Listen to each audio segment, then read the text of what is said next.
NBA Players React, LeBron James and Kobe Bryant edition. The late legend Kobe Bryant and NBA phenom LeBron James are often referred to as the greatest players of our time, if not ever. Though they'd won multiple NBA championships, broken numerous league records, and had been named MVP on numerous occasions, they were asked some of the dumbest questions you could ever imagine.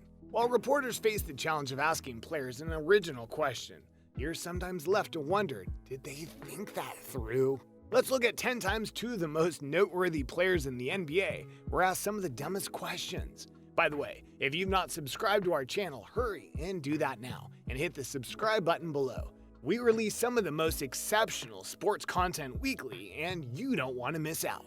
Number 10. LeBron and Dwayne Wade, offense and defense. First, let's take a look back at the 2014 NBA Finals.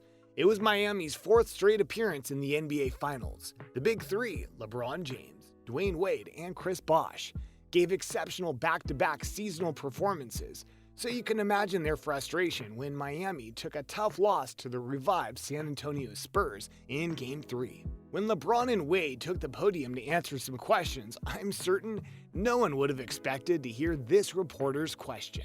This is for both of you. You have a great defense. They're averaging 104 points a game. You have a lot of offense.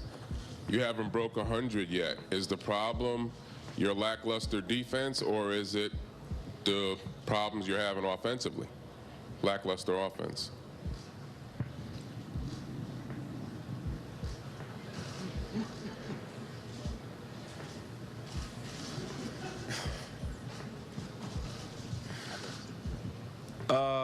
The problem is we're down 2-1.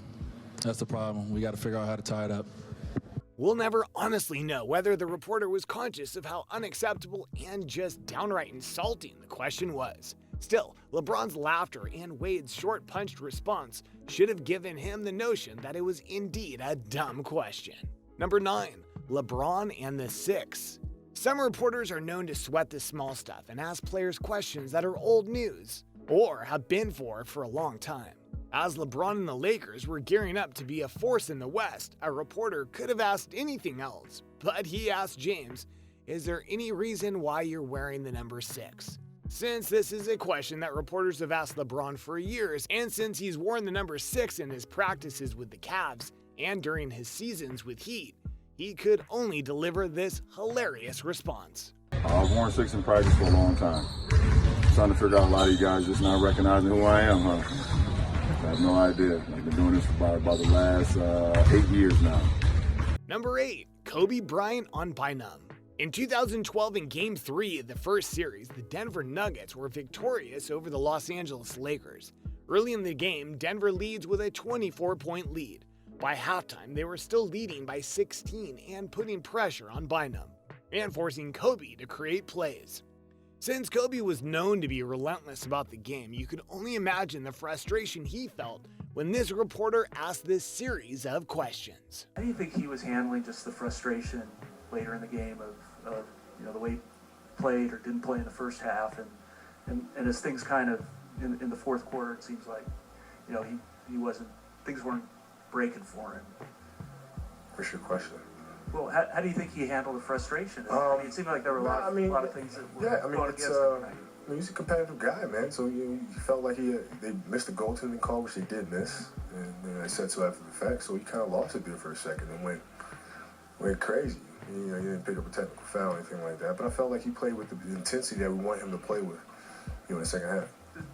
Does that say something though? That you guys scored on the possession anyway, and that he's still frustrated enough that he's not letting it go?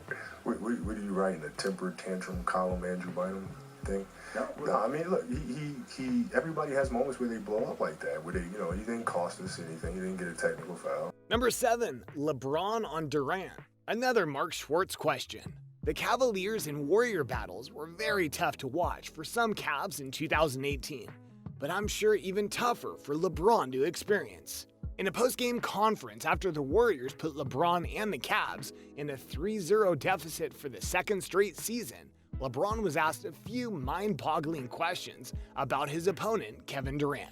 Describe what was in your mind both tonight and last year when Kevin Durant launched that shot from the wing?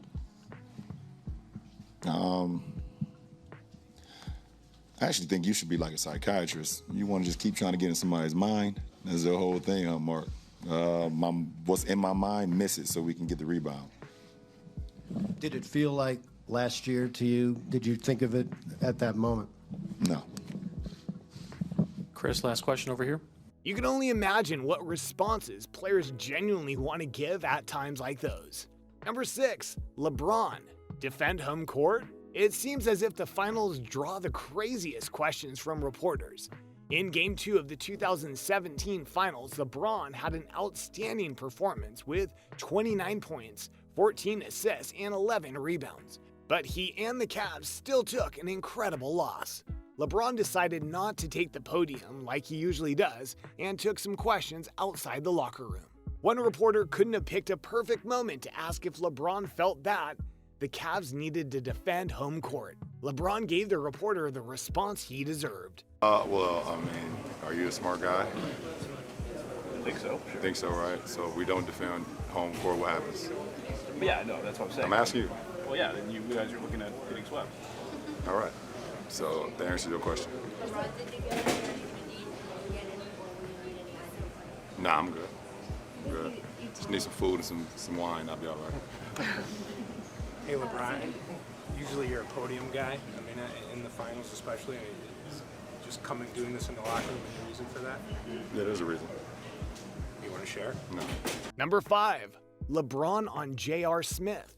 Our next question comes from another popular post-game finals conference. In Game 1 of the 2018 finals, when J.R. Smith didn't attempt a game-winning shot and cost the Cavs a chance at winning, he left the media, fans, and just about anyone watching with a lot of questions. LeBron's in-game reaction gave us some clue as to what he was feeling in the moment. However, after the game, the press continually asked LeBron about the play. When the time came for his last question, he had another run-in with Mark Schwartz, who asked this question. Words ESPN, from listening to everybody's reaction to the play at the end with JR getting the rebound, there's still confusion about whether JR thought the game was tied or whether he thought you guys were ahead. From where you stood on the court and from talking to him after the play, what's your reaction to it? What's your version? What do you mean, what's my version? Well, did he think that the game was tied, or did he think that you guys had it salted away? How do I know that? Or did you discuss it at all with him at the end of the play? No. They asked me if I talked to JR about it. I said no already. I knew it was a tie game. We was down one. George Hill went up. He made the first one. We got the offensive rebound. You know, I thought we were all aware of what was going on. That's my view. So I don't know what JR was thinking. I don't know the question you're trying to ask. I was just trying to see if you knew exactly what his state of mind was. Did he think that you guys had it won, or did he think he was trying to make a play? Not sure. What do you mean I'm not sure? No, I don't know his state of mind. Did you know if he knew the score? Thank you. Out of frustration, he left the conference early. His departure became meme-worthy throughout all social platforms. Number 4, Kobe, younger players. In the 2011 All-Star Game, Kobe won his 4th NBA All-Star Game MVP. In previous questions, Kobe spoke of the energy he gained when playing with younger players like Westbrook. Still, reporter Jason Whitlock saw this as an opportunity to ask this stupid question. Kobe, not to twist your words or read too much into what you said, but being around young players energized you. That's not a statement about maybe you'd like to see some young players on your team? Wow. You know what? That's a Bikram yoga stretch. You stretched the hell out of it. Good job. Good job. I'm not even going to answer that. That's just silly. Next. Number 3, Kobe, the stretch, part 2. Kobe didn't feel that the last question warranted a response, but as if that wasn't a dumb enough question, the one that followed wasn't any better. Look at Durant a few times and take the ball, didn't really pass it toward his way. Is that something you're conscious of? I know you were thinking about Wilt's records you're scoring, but were you thinking he might be catching me? And compete with that MVP trophy? for you? You're stretching too, aren't you? I'm just trying. Oh, my goodness, what in the hell? Next. Number 2, LeBron, Twitter. Social media has become embedded in our culture, so when a high-profile celebrity or athlete changes their status, makes a post, or maybe unfollows someone, some people take those things very seriously. Posting his 41st career triple-double and taking home the win against the Denver Nuggets, LeBron James unfollowed the Cavs on the social media platform Twitter. When James was answering reporters' questions, I guess his reporter felt that it was an excellent time to ask the superstar about his actions. Number 1, Kobe. Can Kobe guard? This next question may be the dumbest question that has ever been asked to a player by a reporter. In the 2012 playoffs, the Lakers took a tough loss to the OKC. After the game, a reporter asked Kobe Bryant, literally one of the greatest players of all time and one of the hardest working players in the league, this dumb question. Can you guard them? Excuse me? Can you guys guard them as a team? No.